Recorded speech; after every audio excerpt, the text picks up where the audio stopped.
जय माता दी दोस्तों, ओम नमः शिवाय।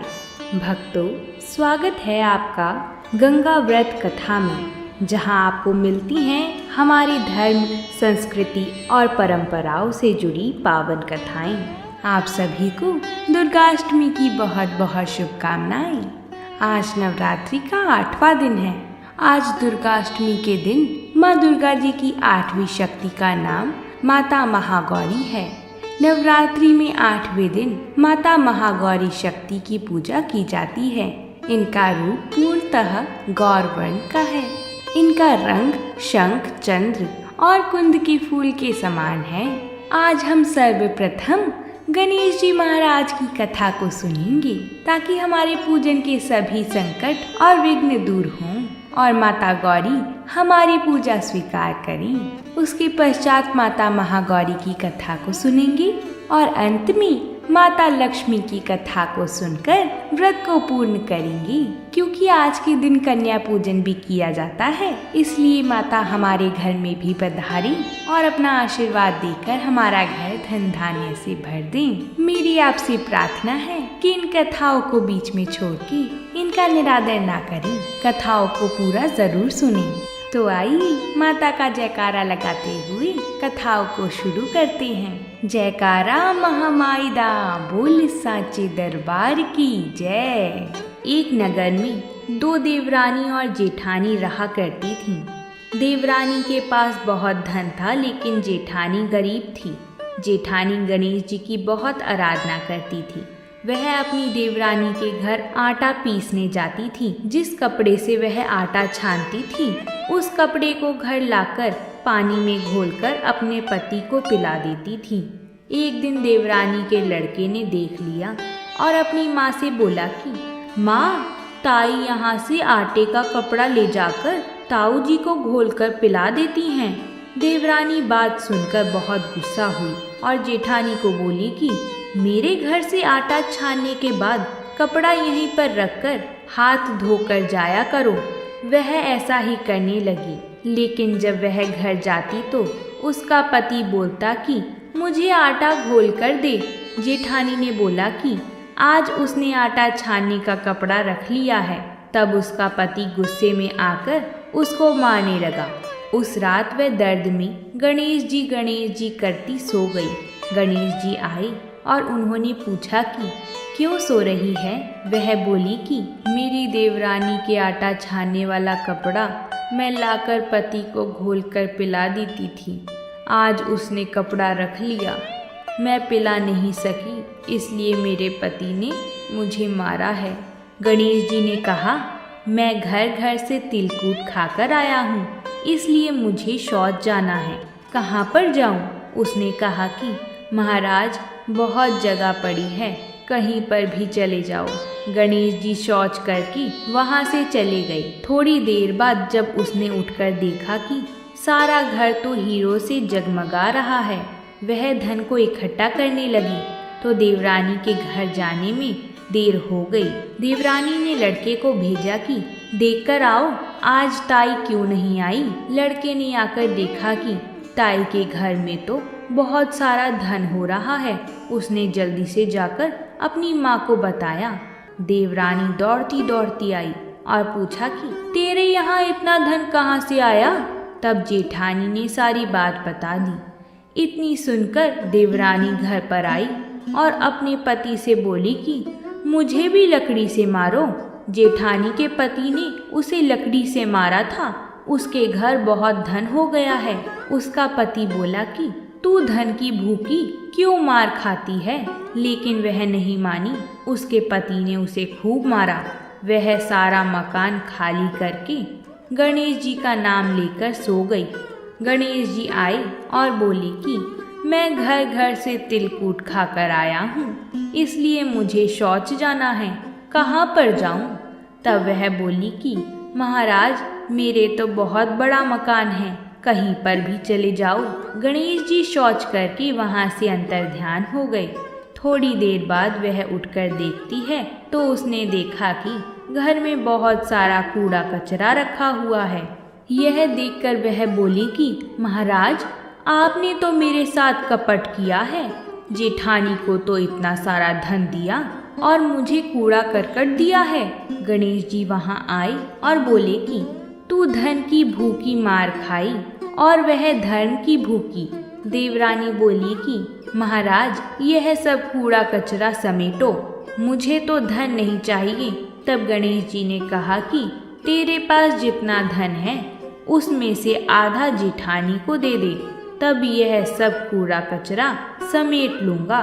देवरानी ने जब अपने धन में से आधा धन जेठानी को दिया तो गणेश जी ने अपनी सारी माया समेटी। हे गजानन गणेश जी महाराज, देवरानी को दिया वैसा किसी को मत देना, और जैसा जेठानी को दिया वैसा सबको देना। विनायक जी की कहानी कहने वाले को, विनायक जी की कहानी सुनने वाले को और हुंकार भरने वाले को सभी के घर धन धान्य से भरना। तो बोलिए गजानन महाराज की जय। अब हम माता रानी की महिमा को शुरू करते हैं। माँ महागौरी की अवस्था 8 वर्ष की मानी गई है। अष्टवर्षा मवेद गौरी, इन्हें अन्नपूर्णा, ऐश्वर्य प्रदायिनी और चैतन्यमयी भी कहा जाता है। इनकी 4 भुजाएं हैं।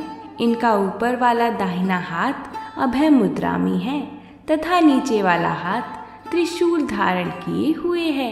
ऊपर वाले बाएं हाथ में डमरू धारण कर रखा है और नीचे वाला हाथ वर मुद्रा में है। इनकी पूरी मुद्रा बहुत शांत है। माँ महागौरी वृषभ वाहिनी व शांति स्वरूपा है। माता महागौरी की पूजा अमोघ फलदायिनी है और इनकी पूजा से भक्तों के तमाम पाप धूल हो जाते हैं। भक्तों के पूर्व संचित पाप भी नष्ट हो जाते हैं।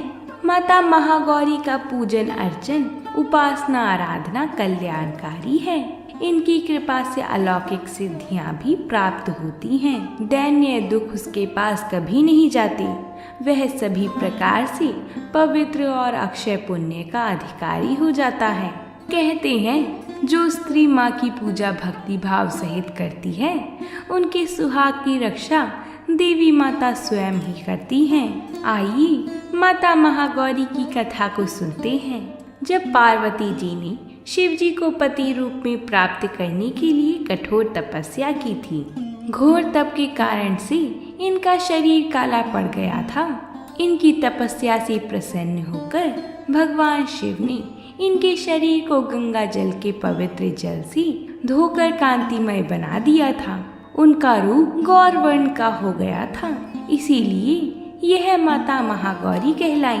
इनकी एक और भी कथा है। इसके अनुसार भूखा सिंह भोजन की तलाश में वहां पहुंचा जहां पर देवी तपस्या कर रही थी। देवी को देखकर सिंह को भूख बढ़ गई, लेकिन वह देवी की तपस्या से उठने की प्रतीक्षा करते करते वहीं बैठ गया। इस प्रतीक्षा में वह काफी कमजोर हो गया। देवी जब तप से उठी तो सिंह की दशा देखकर उन्हें उस पर बहुत दया आई और माँ ने उसे अपना वाहन बना लिया। क्योंकि एक प्रकार से उसने भी तपस्या की थी, इसलिए देवी गौरी का वाहन बैल और सिंह दोनों ही हैं। अष्टमी के दिन महिलाएं अपने सुहाग के लिए देवी माँ की चुनरी भेंट करती हैं। दुर्गा अष्टमी के दिन कन्या पूजन करना श्रेष्ठ माना जाता है। कन्याओं की संख्या 9 होनी चाहिए।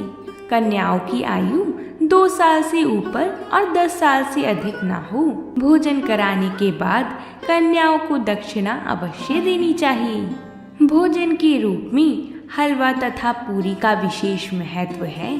या जिसकी जितनी श्रद्धा है वह उसी के अनुसार माँ दुर्गा को प्रसन्न करता है। माँ दुर्गा की उपासना से व्यक्तियों के दुर्गुणों का नाश हो जाता है। आज दुर्गाष्टमी पर तथा दुर्गा नवमी में जो भी कन्या पूजन करे, माँ उन सब के घर पधारना, अपने बच्चों की रक्षा करना।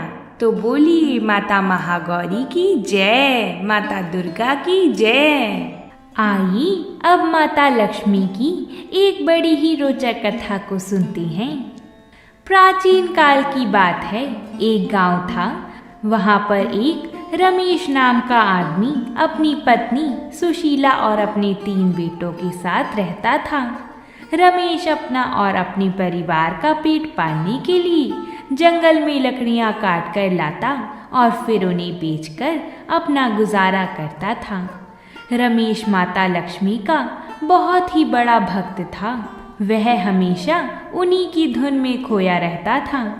उसके 3 बेटों के होते हुए भी उसे यह काम अकेले ही करना पड़ता था, क्योंकि उसके तीनों बेटे बहुत आलसी थे, कुछ काम नहीं करते थे, पूरे दिन खाना खाकर बस पड़े रहते थे। रमेश और सुशीला दोनों ही अपने बेटों से बहुत परेशान थे।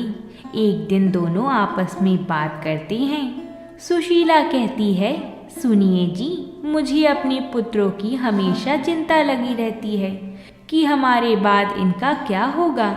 रमेश कहता है, तुम चिंता मत करो, देवी लक्ष्मी माता इन्हें ज़रूर सद्बुद्धि देंगी और इनके इस आलस को ख़त्म कर देंगी, तुम भरोसा रखो। उनकी ये सारी बातें माता लक्ष्मी जी वैकुंठ धाम से श्री हरि जी के साथ देख रही थी। विष्णु जी माता लक्ष्मी से कहते हैं, देवी आपको अपने इस भक्त की सहायता करनी चाहिए, यह आपका परम भक्त है। लक्ष्मी जी कहने लगी, मैं भी यही सोच रही थी कि मुझे इसकी सहायता करनी चाहिए। और ऐसा कहकर माता लक्ष्मी अंतर्ध्यान हो जाती हैं। रोज ही की तरह रमेश सुबह लक्ष्मी जी की उपासना करके जंगल में लकड़ियां काटने के लिए जाता है। वह लकड़ियां काट ही रहा होता है कि पीछे से उसे एक कन्या की आवाज आती है। वह पीछे पलटता है तो देखता है कि एक छोटी सी बच्ची उसके सामने खड़ी थी। रमेश उससे पूछता है, तुम कौन हो बेटी और अकेली इस जंगल में क्या कर रही हो? कन्या कहती है, मेरा नाम लक्ष्मी है, मेरा इस दुनिया में कोई नहीं है, मैं यहीं जंगल में रहती हूँ और फल तोड़कर खाती हूँ। आप मुझे अपने साथ रख लीजिए, मैं आपके सारे काम करूँगी। रमेश को उस पर दया आ जाती है।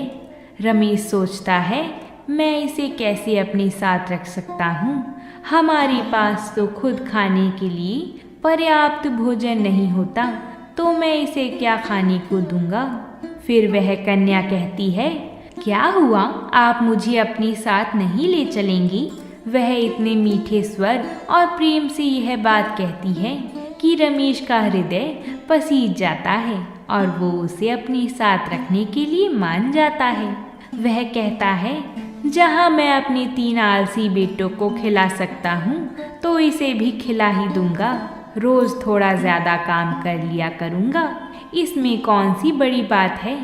तुम चलो बेटी मेरे साथ मेरे घर पर, अब से तुम मेरी पुत्री बनकर रहना। कन्या खुश हो जाती है और दोनों घर आ जाती हैं। सुशीला रमेश के साथ उस लड़की को देखकर हैरान हो जाती है और वह कहती है कि ये कौन है स्वामी, ये आपके साथ यहाँ क्यों आई है? रमेश बताता है, अब से यह हमारे साथ ही रहेगी, मुझे यह जंगल में मिली, इसका इस दुनिया में कोई नहीं है, अब से हम ही इसके माँ बाप हैं और ये हमारी पुत्री है। सुशीला कहती है, ये आपने बहुत अच्छा काम किया है, हमारी कोई बेटी भी नहीं थी, मैं इसे अपनी ही पुत्री जैसा प्रेम करूँगी। तब वह पुत्री लक्ष्मी अगले दिन से ही घर के सारे काम करने लगी और एक एक करके घर का सारा काम निपटा देती थी और सुशीला को कुछ भी करने नहीं देती थी। सुशीला उसे कहती है, तुम इतने सारे काम मत करो, थक जाओगी, लाओ मैं तुम्हारी मदद करती हूँ। तब पुत्री लक्ष्मी कहती है, नहीं माता, आप चिंता मत कीजिए, आप आराम कीजिए, मैं सारे काम कर लूँगी। और वो घर के सारे काम कर लेती है। सुशीला खाना बनाने के लिए जा रही होती है कि तभी लक्ष्मी जी कहती हैं, लाओ माँ, आज खाना मैं बनाऊंगी। सुशीला कहती है, हाँ बेटा, खाना बनाने जा रही हूँ, तुम्हारे पिताजी आते ही होंगे और तुम्हारे भाइयों को भी भूख लगी है, आज आप आराम करिए माँ, मैं खाना बनाऊंगी और देखिएगा सब उंगलियां चाटती रह जाएंगी। सुशीला उसे बहुत मना करती है, लेकिन लक्ष्मी नहीं मानती। अंत में सुशीला उसे ठीक है बोल ही देती है। लक्ष्मी रसोई घर में जाती है तो आटा गूंदने के लिए परात में आटा निकालती है और आटा अपने आप गूंद जाता है। वह जैसे जैसे प्लेट निकाल कर रखती जाती है, उसमें तरह तरह के पकवान, खीर, पूरी आती जाती हैं। जब सब खाना खाने के लिए बैठते हैं और खाना खाना शुरू करते हैं तो रमेश एक निवाला खाते ही कहता है, अरे वाह सुशीला, आज तो खाना बहुत ही स्वादिष्ट बना है। उनका एक बेटा कहता है, हाँ पिताजी, आप सही कह रही हैं, खाना वाकई में काफ़ी स्वादिष्ट है। सुशीला मुस्कुराते हुए कहती है, खाना तो स्वादिष्ट बना है, लेकिन इसे मैंने नहीं बनाया। आज तो खाना लक्ष्मी ने बनाया है। सभी लोग बड़े ही चाव से खाना खाकर सो जाते हैं। अगली सुबह लक्ष्मी रमेश के साथ लकड़ियाँ काटने जाती है। लकड़ियाँ काटने के बाद वह लकड़ियों के गट्ठर को बेचने के लिए बाजार में ले जाते हैं। वह गट्ठर को एक किनारे रख देता है और उसमें से लकड़ियाँ निकालकर बेचता रहता है। वह बहुत सारी लकड़ियाँ बेच देता है। फिर वो ध्यान देता है कि आज जितनी लकड़ियाँ वह काट कर लाया था, उससे ज़्यादा लकड़ियाँ वह बेच चुका है। रमेश समझ जाता है कि ये काम लक्ष्मी ने ही किया है, पर वह उस समय कुछ नहीं कहता। वह बहुत सारा धन कमाकर जब रात में घर जाता है तो देखता है कि उसके तीनों बेटे सुशीला की सेवा कर रहे हैं। एक उसके पैर दबा रहा था, दूसरा उसके हाथ और तीसरा घर के काम में लगा हुआ था। उसे अपनी आंखों पर यकीन नहीं होता। लक्ष्मी माता के आगे हाथ जोड़कर खड़ा हो जाता है। आप कौन हैं देवी? आप कोई साधारण कन्या नहीं हैं।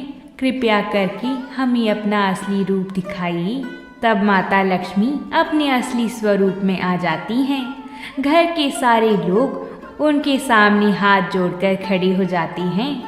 रमेश कहता है, आप इतने दिनों से हमारे घर में थी माता, हम आपको पहचान नहीं पाए। हमसे भूल हो गई है, हमें माफ़ कर दीजिए। माता लक्ष्मी कहती हैं, कोई बात नहीं पुत्र, मैं तो यहाँ तुम्हारी भक्ति से प्रसन्न होकर तुम्हारी मदद करने आई थी। मैंने तुम्हारी गरीबी को भी मिटा दिया है और तुम्हारे बेटों के आलस्य को भी दूर कर दिया है।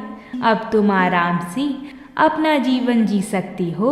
रमेश कहता है, आप धन्य हैं माता जी, आपने इस गरीब की पुकार सुनी और हम पर कृपा करी। आपके दर्शन करके तो मैं धन्य हो गया हूँ। ऐसा कहते ही रमेश ने माता के पैर छुए और माता लक्ष्मी अंतर्ध्यान हो गईं। उसके बाद रमेश के घर में कभी भी धन की कमी नहीं हुई और उसके बेटे भी कामकाजी हो गए। हे माता, जिस प्रकार आपने रमेश के घर को संवारा, उसी प्रकार इस कथा को कहने वाली, सुनने वाली और हुंकार भरने वाली सभी के घर संवारना, सभी के घर में विराजमान होना। बोलिए माता लक्ष्मी की जय हो। अगर आप सभी को हमारी कथाएं पसंद आती हों तो वीडियो को लाइक ज़रूर करें, साथ ही चैनल को सब्सक्राइब भी ज़रूर करें ताकि आपको ऐसी ही कथाएं रोज मिल सकें। प्रेम से बोलिए जय माता दी।